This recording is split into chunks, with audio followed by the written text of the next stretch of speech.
Hello everybody, welcome to another wet, well it is outside anyway, my music on this wonderful Wednesday, middle of the week, hump day here in the UK. My guest today is Feye, who is, where are you coming from? Actually, from Germany. I'm located in Germany. And apparently it's sunny in Germany at the Yeah, I moment. know. I'm sorry about that. Sun is shining, the weather is sweet, but not here in the UK. It's been absolutely torrential today, and we've had like a storm as well, like a real wind as well, which has blown furniture around and all sorts. So if you are listening live today from the UK, please do wrap up warm. Get yourself comfortable. Make sure you've got a cup of tea or something else to keep your hands warm, and we'll all enjoy finding out a little bit more about Feye together. First, though, this little video from Analog Trash,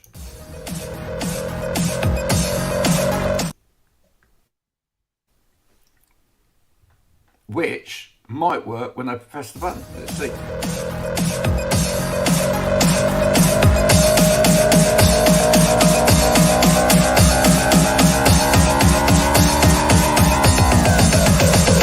Keep on, don't stop.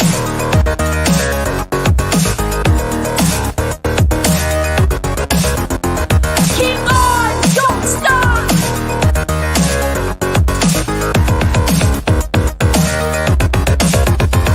Keep on, don't stop.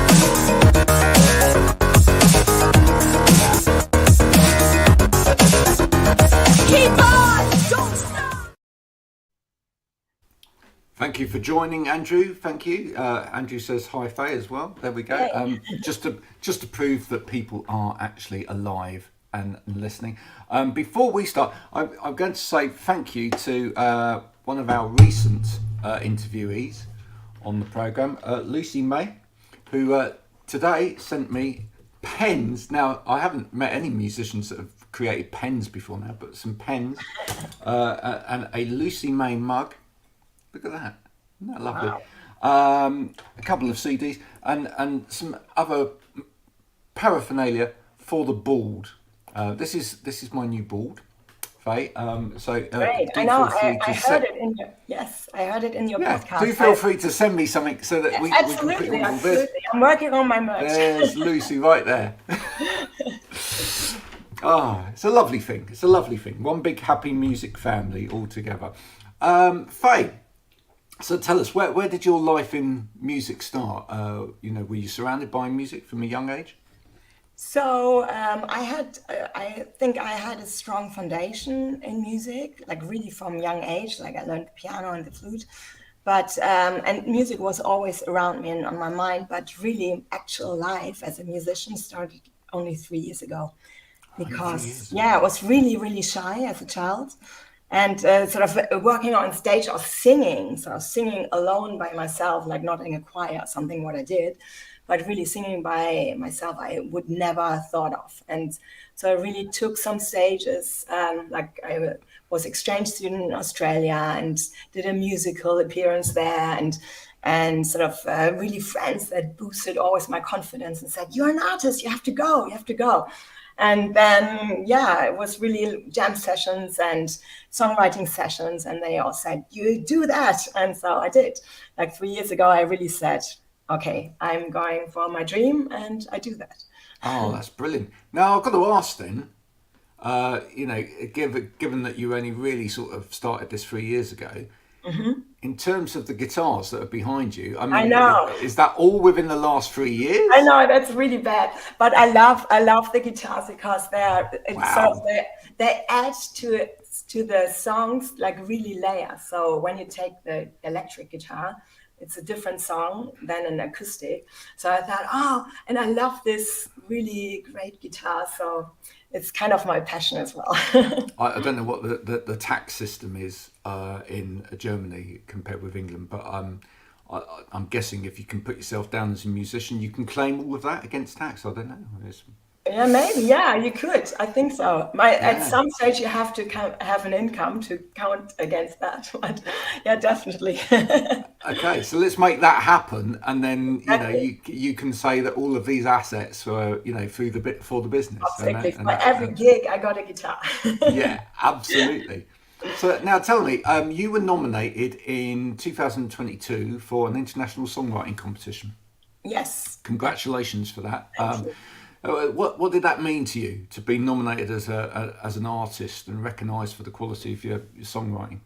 Yeah, I mean, that was really a big milestone because, I mean, when you start off, it was one of my first tracks out in the public, and really, and then I just said, "Oh, come on, I give it a shot." I just handed it in, and then came back, and I thought, "Wow, it's overwhelming! Really, this expert even nominated me, and I stood out of the crowd.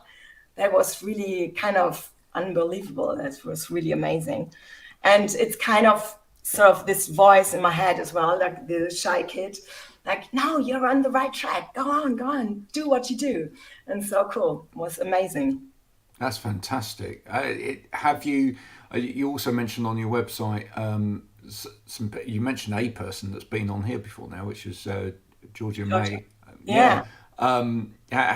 How did you meet her, or how Yeah, have you been influenced by her? Or like we've done a songwriting camp together, and ah, she's so cool. She's producing as well, and I loved. She's such a great person. Like, it was so interesting how, for example, she sings so differently. She has a really strong voice, and mine is really soft. And so it was so really, it was a great discussion to experience the different styles and sort of how you approach things. And I really love her much. Like, I had also really like two sessions. Like, we really created a song together as well, and we wrote a song for her, yeah. and it was amazing. It was really cool. I really like her.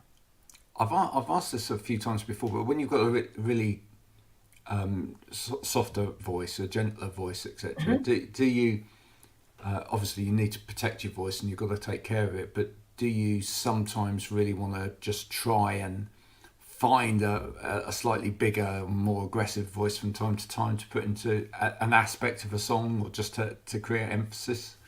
Um, I think, I don't know, maybe you work what you have, and I think it's kind of my approach to be, and people really like that, be this vulnerable thing and really authentic and really more being this intimate, giving this intimacy. But what I experiment in the moment, it's really new, but working with beats and my soft voice, such a nice kind of contradiction.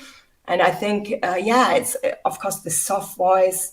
I mean, the strong voice does also show emotions, but the soft voice drags you really sort of intimate, really in a different space. And I really like that. So Yeah, we won't see you screaming anytime soon on a track then. maybe, I don't know, maybe just sort of screaming for joy or something. But I think for my voice, I think my tone is really nice when it's soft and subtle and something like that. And I really like that. And it's fine. It's fine like it is. Embrace what you have. Absolutely. Always embrace what you have. Exactly. Go with the tools that you've got in your closet. That's the way to go.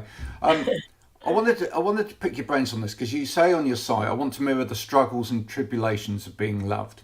And that really stood out at me because you're saying about being loved, and I just thought, is this something that actually you think more people struggle with in this day and age, which is, I suppose, in a way, kind of self-love first, but then accepting being loved by other people. Because we talk a lot about maybe someone struggling to love, Yeah. but actually when you think about it the other way around, do you find that maybe people are just not sure whether they are, it's they're in a place where someone can love them, or, where's your take on that? I think, I mean, sort of first, of course, what comes to mind is maybe also the acceptance, so that somebody loves you, and also a little bit also responsibility. Like when you're in a relationship and being loved, and you maybe want to get out, then you know the weight on your shoulder that you hurt somebody else, or like the unrejected love, like rejected love, that you say, no, I don't love you, you hurt somebody else as well. It's kind of, I think it's sort of being loved isn't easier than sort of loving somebody. It's both being vulnerable and capturing that you're responsible a little bit for the other person. And what I said at first, it's, I think, sort of really getting it, sort of accepting, somebody loves me, like also friendship wise, sometimes you don't sort of, you think, it's just nice compliment, it's not real, but just take it, sort of. Yeah, it's part of the problem, social media, with that. I often think it is these days. It's quite interesting. We actually have a TV program that's just started in the UK. There's lots of these reality shows that are centered around love and relationships, aren't there? Yeah. But a lot of them are younger people, and they're all very attractive, and they're all wearing very little, and they've all got great bodies, and they put them out, typically on an island or something like that, and they're all attracted to each other, and they're all quite sure of themselves. But the recent show that started is with an English TV presenter who's been around for a while, called Davina McCall. I don't know whether you've cottoned on to Davina, but she's doing the show, and I think it's called My Mum, Your Dad. Okay. Right. So there's a group of youngsters there as well that are kind of behind the scenes watching all of this going on, but it's a whole load of mums and dads who are, in their, 40s, 50s, etc. And now they're thrown together because for one reason or another, they're single, Yeah.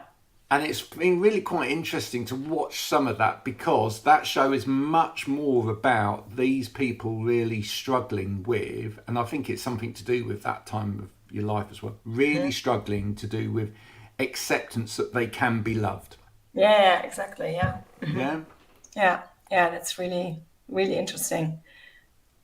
And I think it's also like, one time it's like a friend, like I'm having a little quote book, and one friend said to me, "Oh, I'm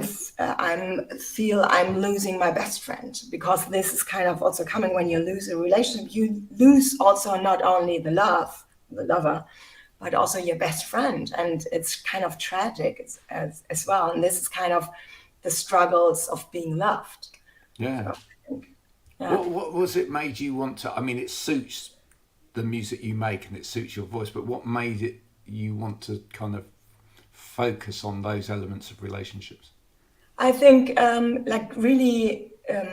I figured out that when I was sort of shy, I always wanted to have this kind of really perfect surface, and I had everything under control.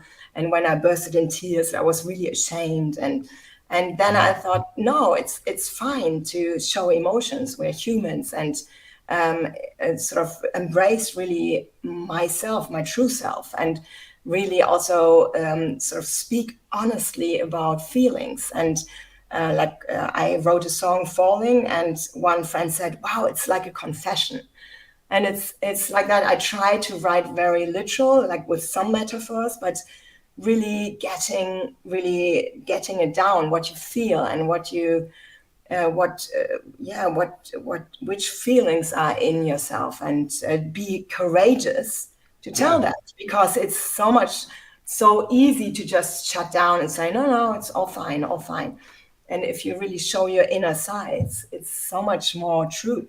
I mean, I get that from your music. I get that, I think some people are really good at telling stories in songs, or having a narrative that's, something to follow. But from listening to your music, I'd say the prevailing thing for me is that you seem to be trying to capture emotion. Would that be fair to say? Definitely. And it's sort of, I have to say, sometimes it's my own story, but also friends and family, when they tell me stories, that I really create like a song around sort of their feelings, because I want to capture like a wider view, because other people sort of deal with the feelings maybe differently. And I try to also sort of put that in my songs as well. And so, yeah, and so that it's not only my view, it's a wider spectrum. No, that makes sense. You had, and this is on Faye's website, folks. If you want to, which you will after this, go and peruse that and listen to some music at the same time. But you had your a photo shoot taken in quite a wide open industrial space, and I love that. And the thing that struck me there was that, because I see so many photo shoots that are sort of done out in nature, where the background is really kind of beautiful, and there's a kind of the idea of nature is happening in the photo as well, and it's kind of almost like the emotions are coming through what you see from nature. But actually what you've got is an open industrial space, which in a way is quite clinical. It's quite cold, and Yeah, in some of the shots as well, you're quite small yeah, exactly. with this massive sort of cold, very clinical space. So, what were you trying to capture something that actually sort of said something else about the music in that kind of photo shoot as well? Yeah, I mean, I tried to capture really, I deliberately did that visual statement. And I really thought, how can I transfer my music, the vulnerability and this fragileness, into also the language of images and pictures and stuff like that. And so I thought, yeah, industrial spaces are mechanical, it's cold, and then, but you have this human side. And this typical thing, it was an old mine, and you have these huge wheels where you're a tiny bit, and it's kind of, you really see emotion. Yeah, sometimes change atmospheres, like with you singing in it, it changed the coldness. And that I wanted to really say is that even if you're sort of speaking emotion, be human, yeah, in a cold atmosphere. And cold could be mechanical or sort of a machine world, but also cold people or whatever, that it changed totally, it could change the atmosphere. And there's a power in that. And so Yeah, that's I wanted to capture I've to. got to ask you then. Because what are your favourite spaces? What are Faye's favourite spaces to be in? What kind of opens you up emotionally? I mean, recently we managed to book a almost like a beach hut, but not like a small beach apartment, and it was literally overlooking the sea down there in Ilfracombe. It was most wonderful, and you could literally open the curtains every day, and Yeah, there that's was the amazing. sea just lapping, and especially early in the morning, nobody was on it. Hmm. Wonderful, and we took a trip out to in Ilfracombe. They've got a secret beach as well, Wow, that's which amazing. Love yeah, that. which is accessed through a set of tunnels, which were Hmm. carved out by hand. Wow. Okay. Yeah, and just a really kind of magical place. And what's your kind of favourite place? I Where mean, would just like personally, of like definitely, I'm a sea person as well. Like really, the rhythmic of the waves and really calms you down. I love that. But also like looking at mountains, it's really amazing. But I mean, you feel small as well. But still, it's like the when nature is really big. I mean, but I still, these industrial spaces have some charm as well. But it's sort of, I chose them for the photo shoot, but I wouldn't do a holiday there. I would rather be at the sea, definitely. Yeah. But Are you the kind of person that when you do go to a place that's got history that likes to dig into the history a little bit, likes to find out what you yeah, know definitely. about the people from the past that inhabited that space, and maybe sort of what they went through, what they felt. Yeah, definitely. I really like the social context as well, that you sort of why Dali, for example, painted that picture and what made him do that. Or like it's great to get some background information and not only looking at some piece of art or something that like more capturing what somebody drives drive them to do this. So definitely, I always want to really get in deep. So I think I'm a quite deep person, and that's why I'm always longing for emotions in the songs. And yeah, even like the tracks I'm kind of in the moment I'm working on, like having beat and emotion, but it's kind of, I really need the emotion in the beat, like Fred again did it so well. He infused emotion to the dance floor, and that's really, I thought, such a great way that sort of you have a energetic place, but sort of still emotion in. Yeah.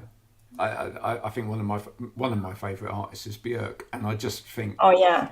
you know, what a great purveyor of somebody who can take those electronic sounds but Yeah. create such, emotional landscapes out of it. Exactly. It's really interesting, isn't it, to think, you've got this kind of electronic, it should be cold, it should be, it shouldn't have any kind of warmth or emotion to it, but you can generate this amazing. I think the voice plays a really fundamental Absolutely. part in that. Absolutely. And you can really, when the emotions and sort of really the sound of the voice sort of wows in the sounds, it's amazing, because then Spotify has one playlist, crying on the dance floor. I think it's so cool because it's like, yeah, of course it's cool, energetic, and you're happy on the dance floor, but still, if you have emotions there, and yeah, sometimes it happens that you cry in there because something happens to you. Yeah, it's I, totally I'm fine. I'm so glad that you mentioned Spotify playlists, because one of the things that we started with this kind of new, since I've moved into this wonderful new space, and this kind of new era of My Music, is that I've finally got round to doing a My Music podcast playlist. So you will be added Oh, as of amazing. today to that playlist, and please do, folks, share that amongst yourselves, and Feye, I'd ask you to share that as well, because it now stands at around about 16 and a half hours, because every single person that's been on has got a track on there. If we were to add a track of yours, what would it be? What I would you think like? the one who's released, I mean, there's lots more coming, but the one maybe I would add the best. It's kind of the best. It's kind of also a little bit has a little bit beats in there, so it's Okay, nice. okay, that's what we shall add. So Yeah, if you want to hear that, that will be on the My Music amazing. Thank you. playlist. Great. Everybody, the whole idea is if we can get more people listening to that playlist, sharing it, then everybody that's involved, helps each other out, which is Absolutely. great. So tell us about your plans for the rest of 2023, moving into 2024. What's next for Feye? So 2023 is sort of accomplishing my album. Like sort of the tracks are there and they will be released. So it's all building my fan base on October 7th. My next track is released. I Set You Free. It's about a poisonous relationship. So also this side of love, but it's tragic. I mean, imagine you love somebody, but you're not good for each other, and you have to let them go. That's kind of tragic. So that's why I wanted to write about that. And and it's all, and yeah, I told a little bit already about the new sort of way about the electronic tracks, like emotional electronic dance tracks. So it's really exciting. But I'm also working on acoustic tracks, like really piano based, because I feel sometimes that lyrics go straight to the heart of the listeners when it's really reduced. They really listen closely, and if there's too much production, sometimes they don't land so much in the minds of the listeners, maybe. But I wanted to explore that as well. So what flavour will the album have? Will it be more the electronic type of thing, or will it be a mixture of Yeah, styles? Or so the album is still dream pop and acoustic mixed. nice. So, and then there will be a new EP coming, what I'm working on, because you always have this So time busy. leap, of course. And so these are an EP of 5 tracks with sort of this electronic dance music. So It will be Fantastic. exciting, but yeah, will come out as soon as it's done, kind of. Yes, and then of course I would love to, because I'm piling up these songs, and I love to go on tour maybe next year, and sort of starting from Germany and going definitely to UK, because lots of Yes. bands are in UK. But sort of I'm really early planning, so I need to get the dates fixed, and I will release them. And but I can't wait; it will be so cool. Will be another layer, of course, of the experience. Well, all I can say to that, Feye, is don't forget Bristol. That's Of got to course. Okay, I'll write it down. bring it to the southwest. Okay, It's okay. kind of I, important. I keep you in mind. Thank you very much indeed, and thank you for coming on and sharing a little bit about you and your music today. If people want to, if we can encourage people to stay in touch and find out a bit more about you, is your website a good place to start? Because can they sign up to a mailing list there? No, it's more Instagram, I think. So Feye, Instagram's the best place. yeah, Feye_music, and important is that Feye with an E, because many people look for me with It's F-A, there. exactly. So Feye and then _music, but on the website will be the news as well. But I'm setting up mailing lists and things like that. But the most news are on my Instagram account. Yeah. And she does talk to people on Instagram, folks, as well. So please do follow Feye on Instagram. Go and check out her music. That's what this is for. Okay. Yeah, that would be amazing. I've really enjoyed meeting you. I've really enjoyed, Thank you, Graham. and I'm jealous of your guitars in the background there. There's just one guitar sat in the corner over here. Oh, that looks a Telecaster. That's also nice. It's a Telecaster. But that's a gorgeous set of guitars. What better way to spend your money, folks? This has been Feye. Please do go and support her. Do go and check out her music. The starting point could be the My Music playlist, because you'll find a track on there, and then you can always follow through to the artist and find everything else, which would be absolutely brilliant. And do follow the artists that are on there as well. Don't just listen, follow them, because that really helps. And then you get told when they're releasing new material, which is great. Exactly. And then the algorithm will thank us. And the algorithm, that's right. And especially when people are about to release something, if you pre-save it, it's brilliant, because then the algorithm gets all excited and almost wets itself, and that's brilliant. Feye, thank you so much for joining me on My Music. I am so great, and I love your deep questions. I mean, because I'm looking for deep conversations, so it's amazing. Thank you so much. Thank you. Until next time, everyone, have a good afternoon or good evening or good morning whenever you're listening to this, and I'll see you again soon for another My Music. Bye for now.